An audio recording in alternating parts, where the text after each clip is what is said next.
Welcome back to another episode of Pokemon Knowledge. On today's episode, we're going to talk about one of the biggest problems that I currently see happening right now in Pokemon. And these actions and tendencies that people are doing are going to be extremely harmful for the continued growth as both collectors and investors. So we're just going to talk about that during this episode and, what to look out for and maybe some of the things that I wouldn't do. We're going to touch base on sealed modern product today.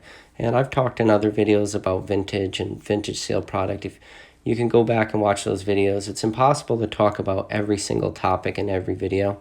But for today, we really are just going to be focusing on the sealed modern product. Because within that little subset, I'm seeing people make some of the biggest mistakes that they can make. And I think it's going to be really, really detrimental for their long-term growth in the hobby. And all that simply is people need to stop missing opportunities when they present themselves. I think the big opportunity is just picking up product when sets are released. Listen, when sets get released, that's going to be your best chance to pick up product at MSRP. Multiple reasons. One, booster box prices are going to be the lowest that you'll ever be able to pick them up at because they're going to be between $90 and $100 depending on the websites you use. Hopefully you guys are getting pretty good at shopping around. You're going to be able to see it. Even on the very high end, which I don't recommend, but if you want to go this route, fine. You can find sealed booster boxes of modern product at release between the $115 and $125 range on eBay. I don't recommend that because you're already looking between 15 and 25% over what I consider the high end of a sealed, very new modern booster box. But if that's a route you need to go, depending on, your location or whatever, go for it. But like I said, you cannot miss these opportunities. When sets get released, there is product on shelves at your Target, your Walmart, your GameStops, your Best Buys, your Party Cities, every place that sells Pokemon cards. That's what the shelves are going to have that, few months or few weeks. Yes, there are reprints that will happen. And we're going to touch base on, one of the very big reprints that's coming because this is going to be a huge missed opportunity if you guys don't listen. And that's Cosmic Eclipse coming out. Yeah, I made a video a few weeks ago, talked about the reprint of Cosmic Eclipse. The data about that was real spotty, and I'm sure you guys have seen this screenshot. I'll throw it up on the screen right now of next week's stock orders for the shelves of Target. And you can see right there, you have Cosmic Eclipse coming on the shelves, for stock next week at Target. You're going to have 3-pack blisters and, single pack blisters of Cosmic Eclipse. If you see Cosmic Eclipse on the shelves, pick it up. You know how I feel about Cosmic Eclipse unless you're brand new to the channel. I believe Cosmic Eclipse is the best modern set we've seen in an extremely, extremely long time. I believe it was very slept on. I think people finally are coming around to it. And listen, it's an all-around stack set. If you're going to have the option to pick up packs at MSRP, do it. Do not miss opportunities when they're presented to you. During certain times, it may feel like you see a lot of a certain product. It might feel like, okay, I saw a lot of Sword and Shield. Then I saw a lot of Rebel Clash. Then I saw a lot of Darkness Ablaze. Then I saw a lot of Vivid Voltage. And then, and don't get me wrong, Vivid Voltage was, very good set. And then you go back to a few weeks where it's just Rebel Clash. And then a few weeks again back to Sword and Shield. Don't fret the fact that some of these sets are not great. Because honestly, if you don't pick up this product to collect sealed while they're on the shelves, eventually it's not going to be available anymore. The one thing that Pokemon does better than anything else is they just constantly pump out new sets. When you think about Cosmic Eclipse, that was released in, November 2019. We saw it on the shelves for a few months. It was great. It almost felt like we were seeing too much Cosmic Eclipse. Then we got real excited for Sword and Shield, and then you know what happened? Cosmic Eclipse just evaporated from store shelves. We saw very little bit of it trickle back in, and eventually it was just completely gone. And now we were praying for a reprint, and we may see it come up, very near term in 2021. Again, I just showed you guys a screenshot, so we do know that Target is going to be stocking it in the coming weeks. So that's good news. We did get that email the tweet from Pokemon saying they do understand their supply issues and they're going to go back and reprint sets. That means at this point, nothing is off the table for reprints. There's a good chance we see a lot of these, very popular high demand sets get reprints. But that's where the problem lies too. It's the whole point of this video, of that missed opportunity, because trust me, they can go back and print the crap out of all these, really sought after sets, but the market is going to absorb all this stuff, at least right now, until the printing is, threefold or fourfold where we're at right now. As fast as this product hits the market, it's still going to be absorbed. But that's why I'm saying, if you have the option to pick up some of this stuff, you need to do it. Because, like a Cosmic Eclipse, if this is the only reprint we see, or this reprint ends up being very small, very similar to like the quote-unquote gigantic reprint of Darkness Ablaze and Vivid Voltage we were supposed to have recently seen, and we all know how that turned out. It ended up being way smaller than we thought. Shining Fate's first wave just got absolutely, obliterated from store shelves. It evaporated. There was impossible to get it. The secondary market for this stuff was just crazy. But with that said, even low demand sets in the long term are gaining in value. So you have to just pick up whatever you can when you can.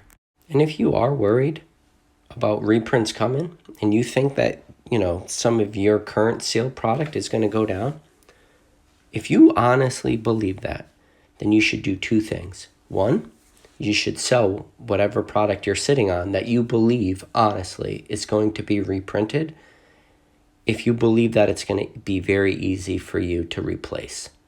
Because eventually, given enough time, sets will get old enough that even if they do get reprinted, there comes a time where they're no longer reprinted. Trust me, there's a lot of, Sun and Moon sets that I would like to see reprinted. Pretty much any of the last few Sun and Moon sets would all be great. And if we do see these reprints, they may be the last that we see.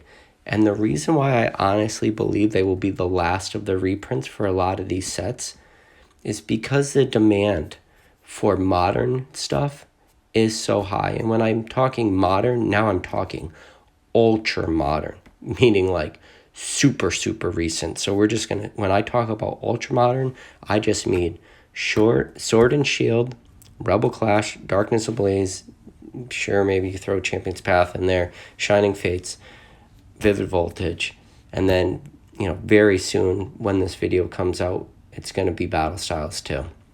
And then right after Battle Styles, we're going to have the Eevee Heroes, or whatever they end up calling the Evolutions, or whatever they end up calling that set in the English version. That's going to be in super demand too. Pokemon Center will have to, or not Pokemon Center, Pokemon Company will have to make a lot of hard decisions. Where do they want to focus their printing capabilities to? Do they want to just go full force at modern stuff to do whatever they can to curb the secondary market and curb scalpers? But right now, if you were only to do little reprints of sets. So you do like a little reprint of this, a little reprint of that, a little reprint of that. The market will easily be able to absorb all those reprints. So, it's very important when you're talking long-term price for these sealed products is you gotta pick them up when they're available, because trust me, eventually you will close your eyes and all these sets will be gone or be out of touch. I know I just mentioned it, but think about if we did go back to Sun and Moon, right? What were the last sets that came out? You had Cosmic Eclipse, before that Unified Minds, before that Unbroken Bonds, Team Up, Lost Ender, Celestial Storm, Forbidden Light, Ultra Prism, and then we won't even talk what came before Ultra Prism because, Crimson Invasion's on its own island. But just think about those sets, right, that I just mentioned. There are some awesome sets right there. Huge fan favorites. And that's a lot of sets to try to reprint and still at the same time meet the demand for all the modern stuff. Pokemon Company is going to have to make real tough decisions. I think we will see that Cosmic Eclipse reprint.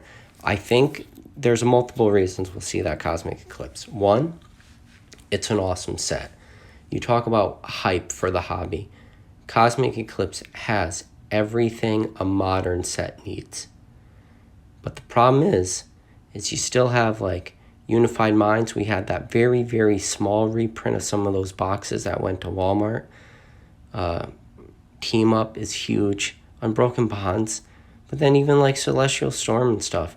I don't know if we'll actually see reprints of any of this stuff in booster box form. I think more likely than not, we're going to see just individual packs and, different blisters or different types of products. But there's huge demand for all this stuff. But then, like I said, you have a huge demand for the modern. So when you see this stuff on the shelves, do not make the mistake of missing opportunities. And again, that's all this video really is about. Do not miss opportunities. And a lot of opportunities that you guys are missing is, I know, maybe this is a little bit of a tangent, but stop just buying buy it now auctions on eBay.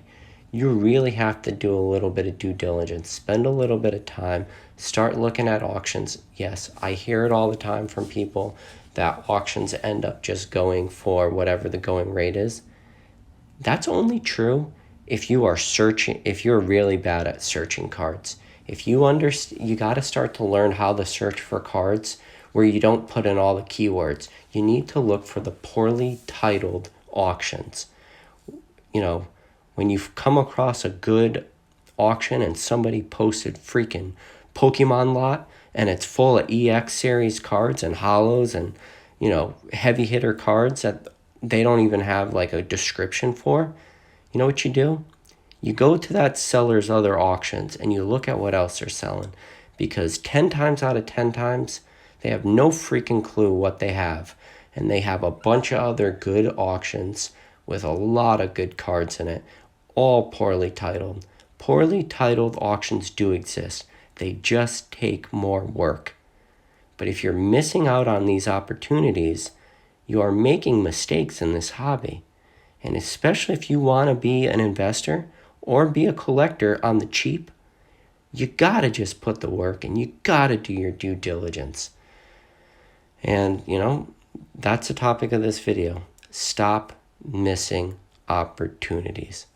And another opportunities you guys are really missing out on, I've said it in tons of other videos. Please send some of your cards away for grading, even if you've never done it before. Go on CGC. Just spend the $25 to get the cheapest membership they offer. Pull together a couple cards. Yeah, maybe you get a little lot of cards. It's going to cost you like $100 to have them graded, and that's all in with cost of grading and shipping. I always recommend going the bulk route, but if you want to just get your feet wet and dabble in, just give yourself $100 price limit. Or go send your best cards away to CGC, get them graded, just so you get familiar with the process. I see a lot of people overpaying for graded cards, especially graded cards at lower grades. It is not hard to grade your cards. Yes, it does take time. So I understand maybe your time is more valuable than, having to send a bunch of cards away and have a grade. I get that. I get it. But even though I get that, you still need to at least be familiar with the process. That experience is priceless, in my opinion. Do it. It's going to be beneficial for you in the long term of this hobby. But yeah, I'm not going to keep this video very long. I just want to make sure you guys, please be excited. Stop missing out on opportunities. Stop overpaying. Don't pay over MSRP for anything. It's grind time. You guys are all at the level that you need to be better collectors and investors. And the only way you're going to really do that is to put the effort in and really grind. But other than that, guys, if you made it this far in the video, you're absolutely the best. You're the reason I make these videos. I'm so happy to be on this journey with you guys. And catch you on the next video.